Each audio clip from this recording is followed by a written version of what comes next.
please play the next talk by José Egas-López. Hello, everybody. My name is José. I will present our entry for the Escalation Primates sub-challenges of the present year. Our proposed methods include the use of the X-vector approach, which is nothing but a DNN-based feature extraction technique. We also employ an ensemble of X-vectors where we experiment with the underlying stochasticity of the neural networks related to the weight initialization. And we train different models using distinct random seeds.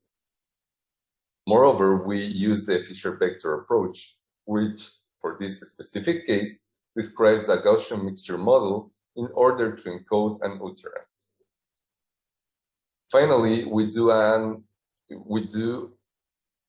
use a public corpus specifically for the escalation task. That is the SSPNet Conflict Corpus, which is domain related to the actual task. This corpus is utilized to encode new Fisher vector features of the original dataset. We finally use SVM to train the final features and also carry out late fusion of the posterior estimates from our best configurations. Our results yield good performances for both tasks.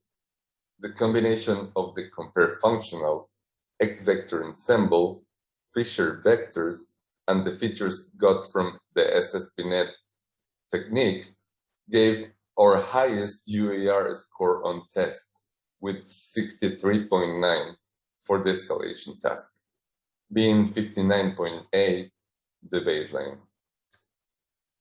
As per the Primates sub-challenge, where the baseline was 87.5, a fusion of the ComParE functionals, Fisher vectors, and outlive features gave an 89.8 of UAR score on test. Our findings showed that an ensemble of X-vectors, although computationally expensive, could outperform a traditional X-vector approach alone. And moreover, it provided robustness by reducing its stochasticity by training the DNN several times. Overall, the Fisher vector approach gave the best results for both tasks. Furthermore, our method of using the SSPNet corpus for the escalation task led to even better results. At the end, we could outperform the official baselines for both challenges. Thank you. Now I will go into some more details about the work done in our study. Let's dive a bit into the experimental setup. Typically, X-vectors need speaker's ID and significant amounts of data to be trained efficiently. None of these were available in any of the challenges datasets. Hence, we opted for the public SLEEP corpus to train our structures. Regarding the Fisher vectors, we used the training sets of each of the datasets of the challenges and trained GMMs from 2 to 128 components. As frame-level features, we used 40-dimensional feeder banks with their first and second order derivatives. On the other hand, we also exploited a public corpus, the SSPNet Conflict Corpus, which is domain related to the original task. Here we extracted Fisher vector features from the SSPNet and trained them using SVM.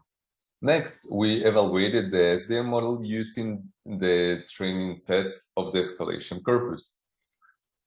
Then, to obtain the posterior estimates from the SSPNet-based predictions, we modeled their Gaussian distribution and normalized the value to 1 for a specific prediction. Now, about the results.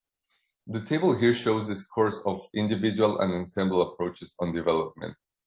The ensemble approach surpassed the average of the individual X-vector models for all the cases. There is a difference from 4 to 10 between the best and worst model for the escalation task. Maybe this is due to the limited amount of samples. As for the primates, the difference was from 1.4, as we can see, to 3.8. Note that in this case, the ensemble X vector outperformed even the best of the individual ones in the primates task. Regarding the escalation task, as shown in the table, the Fisher vectors performed a bit better than the ensemble X vector approach on the development set. The best configuration, however, is that of the combination of the ComParE functionals with the Fisher vectors. This fusion gave a 63.2 of UAR on test. X vectors, meanwhile, fused with the ComParE functionals, achieved a slightly lower score, that is 61.5. Both cases outperformed the baseline nonetheless. Our cross-corpus approach aimed to having a better late fusion performance. On the left, we can see a Gaussian distribution of the escalations train set predictions based on the model fitted with the SSPNet features. We can notice that the class labels are not perfectly separated. However, the predictions correlate with the class labels. The table on the right shows that the results of these experiments, and here we can see that we combine the cross-corpus approach with ensembles, X vectors, Fisher vectors, and the ComParE functionals. Our highest score at the end was 63.9. As per the Primate Sub-Challenge, again, Fisher vectors gave better performances than X vectors on development. We can see in the table the best results were achieved by a fusion of the organized ComParE functionals and Audi features, along with our Fisher vector encodings. We achieved an 89.8 of UAR score on test. Our findings showed that our ensemble X vector approach could contribute to lessen its natural stochasticity, hence improving its robustness by training 10 different structures. Due to the limitation on the number of submissions, we couldn't check the test performances for all our configurations. However, we could see that the ensemble X vector approach seems to be effective, as it gave better performances over the individual X vector models on depth. On the other hand, we found that our, let's say, more traditional method of that is the Fisher vector had even better performances. Finally, our proposed methods could surpass the official baselines for both challenges. Thank you. Okay, thanks a lot. There is much background noise. Maybe you can turn it off. Sorry. Do you have background noise there? Well, now, not now, but yeah, we have. I don't know. Yeah, I'm actually at the conference, and maybe, but the room is kind of empty. I don't know. Yeah, no, it's not your fault. Sorry, it's. I guess it's the technique. So maybe I have a short question. What would you say that your methods, Fisher vector and so on, or for escalation, or the augmentation with SSPNet gave more boost to your performance? So actually, I wouldn't call augmentation.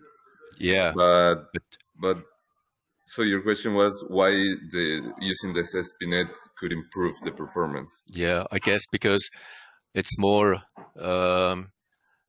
data for training, and it's mostly arousal, so that's easy to model, right? Or yeah, we were actually skeptical a bit of what was going to happen, but at the end, since the corpus is relatively in the same domain, Yeah.